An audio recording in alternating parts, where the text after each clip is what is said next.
ബാ, ഇവിടെ ഇരിക്കെ. സോറി ട്ടോ ബ്രദർ, എന്റെ ഏട്ടത്തി ഇങ്ങനെയാ. ആരോട് എങ്ങനെ സംസാരിക്കണമെന്നൊന്നും അറിയില്ല. അവരുടെ മുന്നിൽ വെച്ച് എനിക്കൊന്നും പറയാനും പറ്റിയില്ല.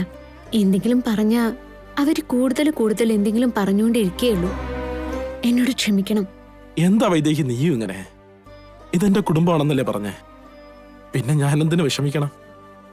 നമുക്ക് ഈ ടോപ്പിക് അങ്ങ് വിട്ടേക്കാം. നല്ല വിശപ്പുണ്ട്, കഴിക്കാൻ എന്തെങ്കിലും കിട്ടിയാൽ കൊള്ളായിരുന്നു. അത് ശരിയാ വൈദേഹി, എനിക്ക് നല്ല വിശപ്പുണ്ട്.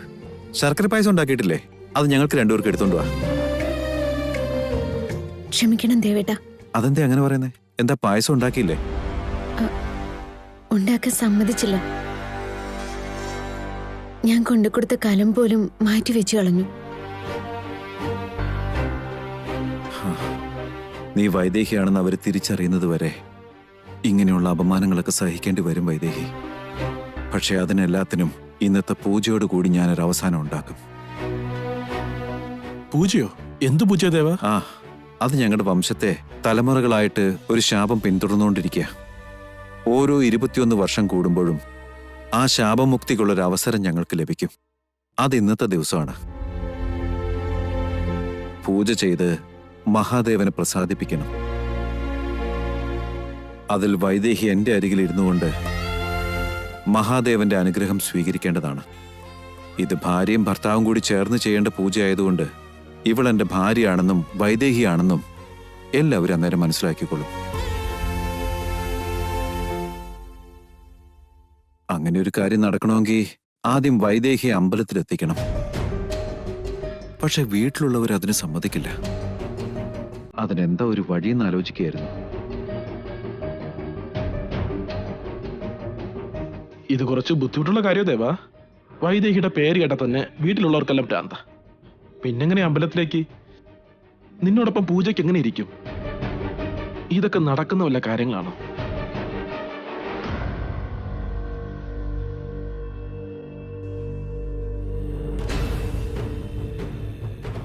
അമ്മേ, നടു നിവർക്കാൻ വയ്യ. എന്തൊരു കഷ്ട അമ്മേ. അമ്മോ, ആരെങ്കിലും കാണും. പെട്ടെന്ന് ഈ പൂജ നടന്ന് എല്ലാരും ഈ പായസം കഴിച്ച് മരിച്ചു കഴിഞ്ഞാ അപ്പോഴെനിക്ക് സമാധാനം കിട്ടും.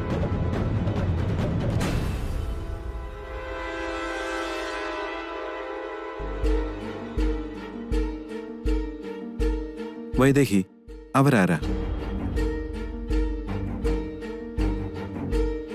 അവര് തലമുറകളായിട്ട് നമ്മൾ രാജകുടുംബത്തെ സേവിച്ച് ജീവിച്ചിരുന്നവരാണത്രേ. അഭയം ചോദിച്ചുകൊണ്ട് വന്നപ്പോ പറ്റുന്ന പണികളൊക്കെ ചെയ്തുകൊണ്ട് അച്ഛനിവിടെ കഴിഞ്ഞോളാൻ പറഞ്ഞു.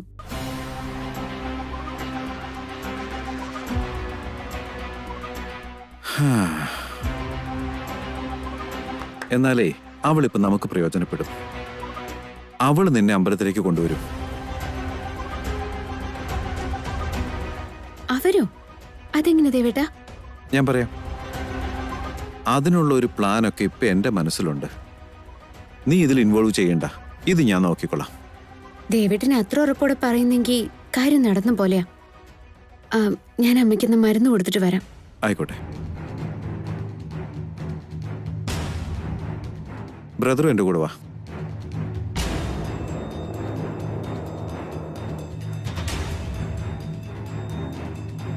എന്റെ അമ്മോ, ഇവരെന്താ എന്റെ അടുത്തേക്ക് വരുന്നേ? കണ്ടുപിടിച്ചു കാണൂ. മുത്തശ്ശി, നിങ്ങളെന്താ അങ്ങോട്ട് തിരിഞ്ഞു നിൽക്കുന്നേ? ഒരു കാര്യം പറയാനായിട്ടാ. ഒന്ന് തിരിഞ്ഞേ. ഞാൻ മുഖം കാണിക്കാൻ പാടില്ല. എന്താന്ന് പറഞ്ഞോളൂ. മുത്തശ്ശി, എനിക്കൊരു സഹായം ചെയ്യണം. സഹായിക്കാനല്ലേ ഞാൻ ഇങ്ങോട്ട് വന്നത്. എന്നാലാവുന്നതാണെങ്കിൽ ഞാൻ ചെയ്തു തരാം. എന്താണെന്ന് പറഞ്ഞോളൂ. ഇന്ന് അമ്പലത്തിലേക്ക് മുത്തശ്ശിയുടെ വേഷത്തിൽ ഒരാളെ ഒന്ന് അമ്പലത്തിൽ കൊണ്ടുപോകണം. മാത്രമല്ല, ആ സമയത്ത് മുത്തശ്ശി ഇവിടെ നിന്ന് പുറത്തേക്ക് ഇറങ്ങാതിരുന്നാ മാത്രം മതി.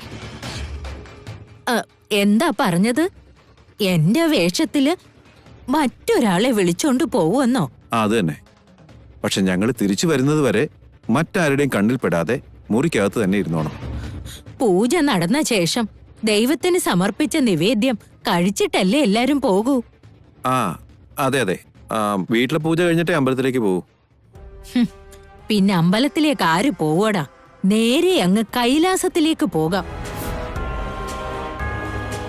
ആ സമയത്താ ഞങ്ങളെ ഒന്ന് സഹായിക്കേണ്ടത്. ഞാൻ എന്താ ചെയ്യാ? മഹാരാജാവ് എത്ര വിശ്വാസത്തോടെയാ എന്നെ ഈ വീട്ടിൽ താമസിപ്പിച്ചിരിക്കുന്നെ. അവരുടെ വിശ്വാസത്തെ ചതിക്കാൻ എനിക്കാവില്ല. ചതിച്ചു എന്നെങ്ങാനും രാജാവ് അറിഞ്ഞ പിന്നെ എനിക്കിവിടെ നിൽക്കാൻ പറ്റുമോ? മുത്തശ്ശി, ഇത് ചതിയൊന്നുമല്ല. മുത്തശ്ശി ഈ ഒരു കാര്യം ചെയ്ത അത് ഈ കുടുംബത്തെ സഹായിക്കുന്നത് പോലെ തന്നെയാ. അങ്ങനാണെങ്കി രാജാവിനെ കൊണ്ട് പറയിപ്പിക്ക്. അദ്ദേഹം പറയുവാണെങ്കി ഞാൻ എന്തും ചെയ്യാൻ തയ്യാറാ. ആ,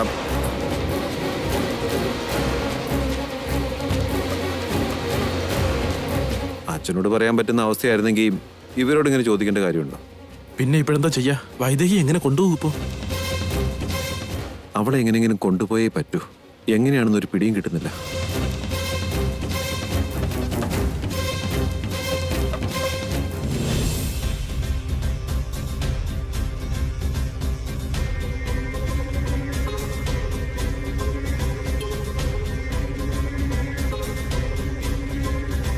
അയ്യോ, ഈ പേപ്പർ ഇന്നലെ തന്നെ ദേവേട്ടന് കൊടുക്കാന്ന് കരുതി മറന്നുപോയി. ഞാൻ എടുത്തോണ്ട് പൊക്കോളാം, നീ പൊക്കോ. ആയിക്കോട്ടെ ചേച്ചി.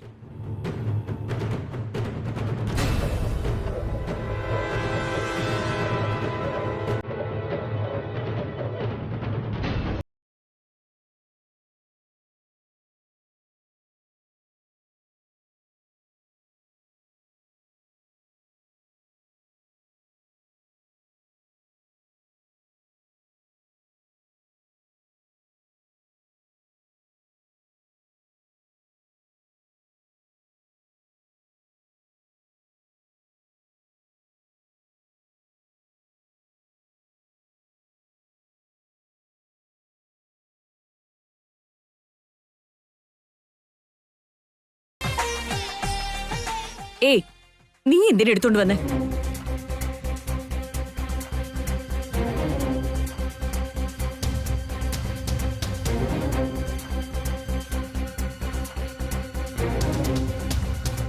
പോട്ടെ അമ്മേ, നല്ലൊരു ദിവസമായിട്ട് എന്തിനാ വെറുതെ വഴക്ക്? പണിക്കാരി കൊണ്ടുവന്നതാണെന്ന് കരുതിയാ മതി. ഇതത്ര വലിയ കാര്യമൊന്നും ആക്കണ്ട.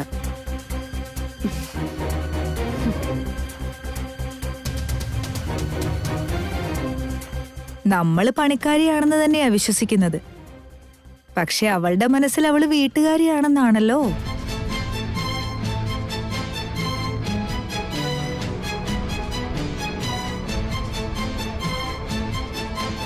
ഇനി എത്ര നാൾ അങ്ങനെ വിചാരിക്കും? ശാന്താന്റിക്ക് ഭേദാവുന്നത് വരെയല്ലേ ഉണ്ടാവുള്ളൂ.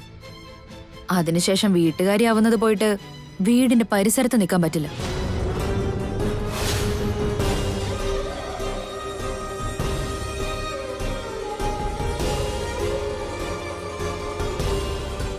എന്ത് നടി കല്ല് പോലെ അവിടെ നിൽക്കുന്നേ? പായസം അവിടെ വെച്ചിട്ട് പോ.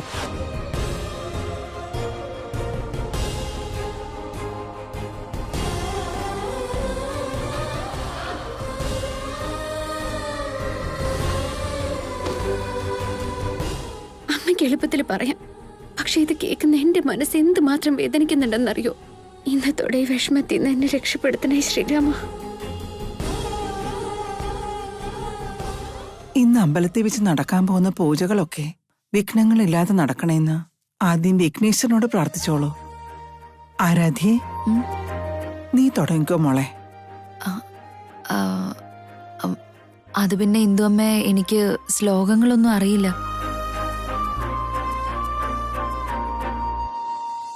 മഹാഗണപതിം മനസാ സ്മരാമി, മഹാഗണപതിം മനസാ സ്മരാമി, മഹാഗണപതിം മനസാ സ്മരാമി, മഹാഗണപതിം മനസാ സ്മരാമി, വസിഷ്ഠവാമവേദാദിവന്ദിത മഹാഗണപതിം മനസാ സ്മരാമി, വസിഷ്ഠവാമവേദാദിവന്ദിത മഹാഗണപതിം മനസാ സ്മരാമി, വസിഷ്ഠവാമവേദാദിവന്ദിത മഹാഗണപതിം.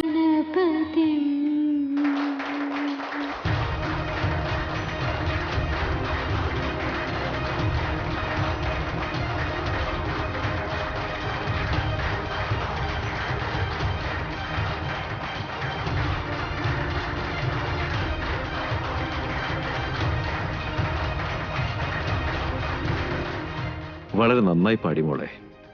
നല്ല ശബ്ദമാ.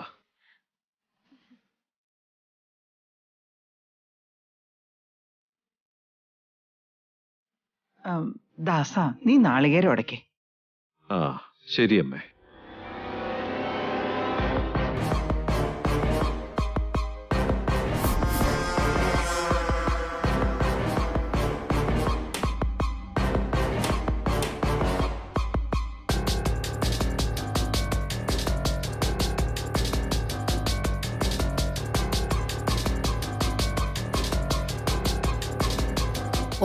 ഒടച്ചോ നീ നാളികേരം ഉടയ്ക്ക്. ഞാൻ നിങ്ങളുടെ എല്ലാവരുടെയും ചിതയൊരുക്കാം. ഇന്നത്തോടെ ഞാൻ എന്റെ ലക്ഷ്യത്തിൽ എത്തുവട വർമ്മേ.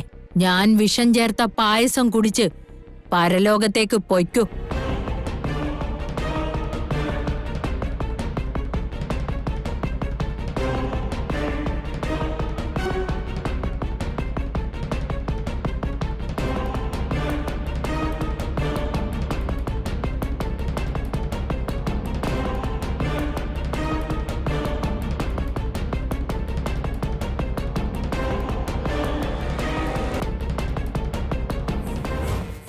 ബാലമണി, നിവേദ്യം എല്ലാവർക്കും എടുത്തു കൊടുക്കും. ആയിക്കോട്ടെ ചേച്ചി.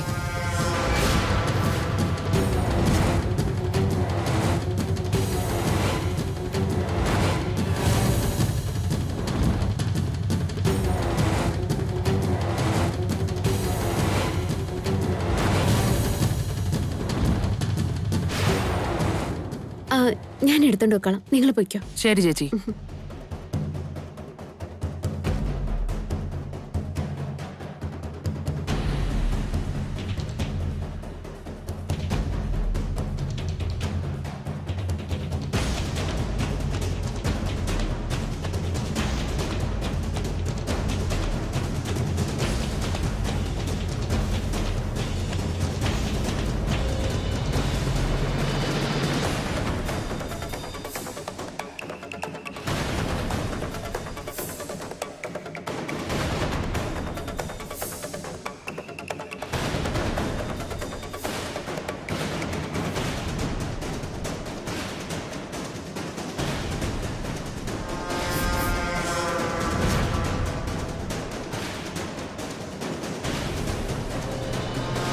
ഈ കുടുംബമായിട്ട് ഇവർക്കൊക്കെ എന്ത് ബന്ധമാണെന്നറിയില്ല. പക്ഷെ ഇവിടെ വന്നത് കാരണം അവരോടൊപ്പം ഇവരും മരിക്കാൻ പോവുക.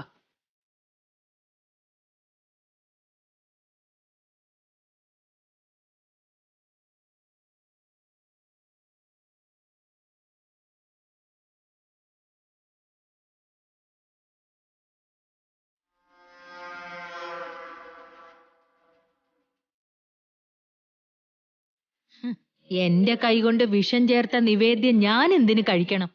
പണിക്കാരടക്കം എല്ലാവരും മരിക്കുന്നത് കണ്ടിട്ട് വേണം എനിക്ക് ആസ്വദിക്കാൻ. അതാണ് എന്റെ മഹാപ്രസാദം. ദേവേട്ടാ, എടുത്തു ദേവേട്ടാ.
പായസത്തിന് ഇതെന്താ വേറൊരു ചൊവ്വ?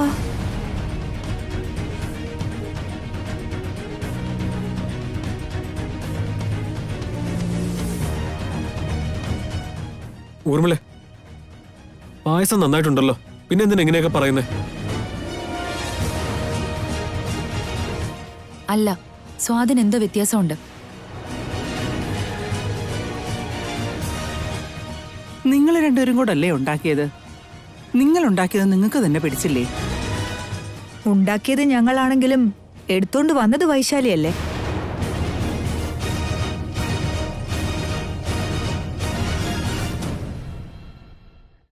എന്ന് വെച്ച് അവള് വല്ലതും കലർത്തിയെന്നാണോ?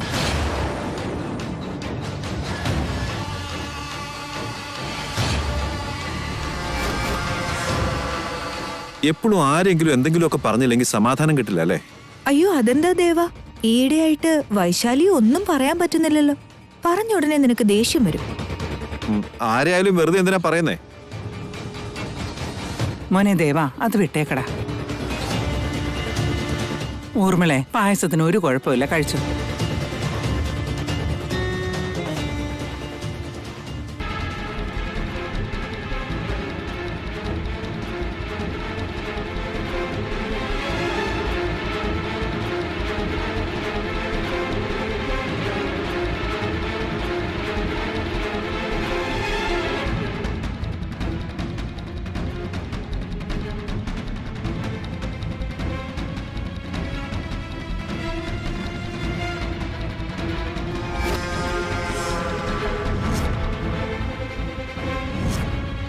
മരിക്കട്ടെ എല്ലാരും. എല്ലാം നശിച്ചു മണ്ണോട് മണ്ണാകട്ടെ.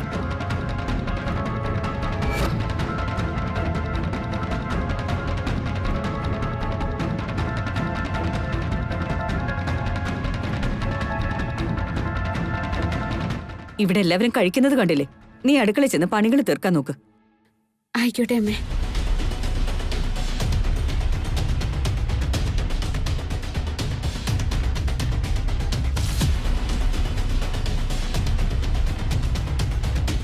അമ്പലത്തിലെ ഒരുക്കങ്ങളൊക്കെ ആരെങ്കിലും ഒക്കെ നോക്കണ്ടേ? എന്നാ പിന്നെ എല്ലാവർക്കും ഒന്നിച്ചു പോവാം. അച്ഛാ, അച്ഛനോടൊരു കാര്യം പറയാനുണ്ടായിരുന്നു.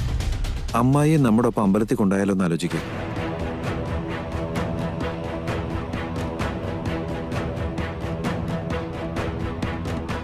ശാന്തമ്മയെ കൊണ്ടുപോകാനോ? അതെന്തിനാ? അമ്മായിക്ക് ഇങ്ങനെ സംഭവിക്കാനും ഈ കുടുംബത്തിന്റെ ശാപം ഒരു കാരണമാണല്ലോ അച്ഛാ.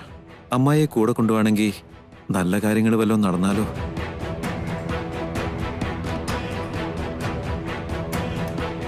നീ എന്തിനാ ശാന്തി ചെറിയമ്മയെ കൊണ്ടുപോവാന്ന് പറയുന്നതെന്ന് എനിക്ക് മനസ്സിലാവുന്നുണ്ട് ദേവ. അല്ല ദേവാ, നീ നല്ല ഉദ്ദേശത്തോടെ തന്നെ പറഞ്ഞതായിരിക്കും. പക്ഷേ ഇത് നമ്മൾ ദിവസവും അമ്പലത്തിൽ പോയി പൂജ ചെയ്തു വരുന്നത് പോലെയല്ല. 21 വർഷത്തില് ഒരിക്കൽ മാത്രം ചെയ്യുന്ന പ്രത്യേകതരം പൂജയാ.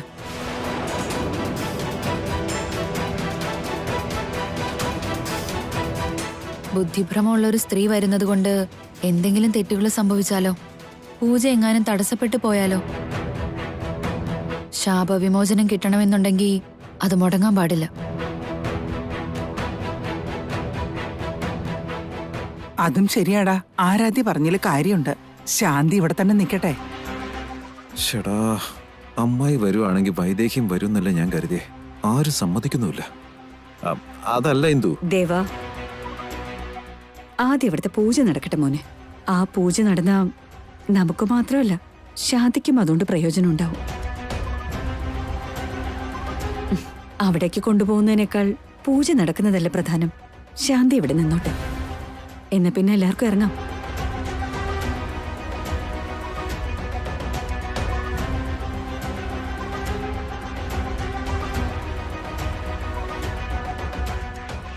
വൈദേഹി എങ്ങനെയൊന്ന് അങ്ങോട്ട് കൊണ്ടുപോവുക?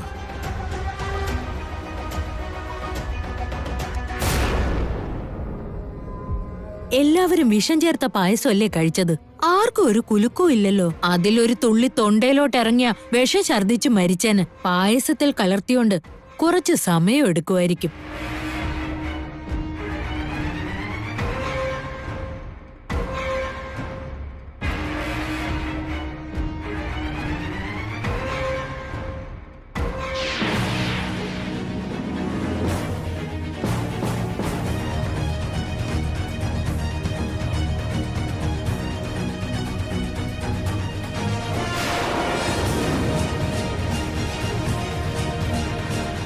ഇത് എന്റെ പേപ്പേഴ്സാണ്. എന്താ അത്?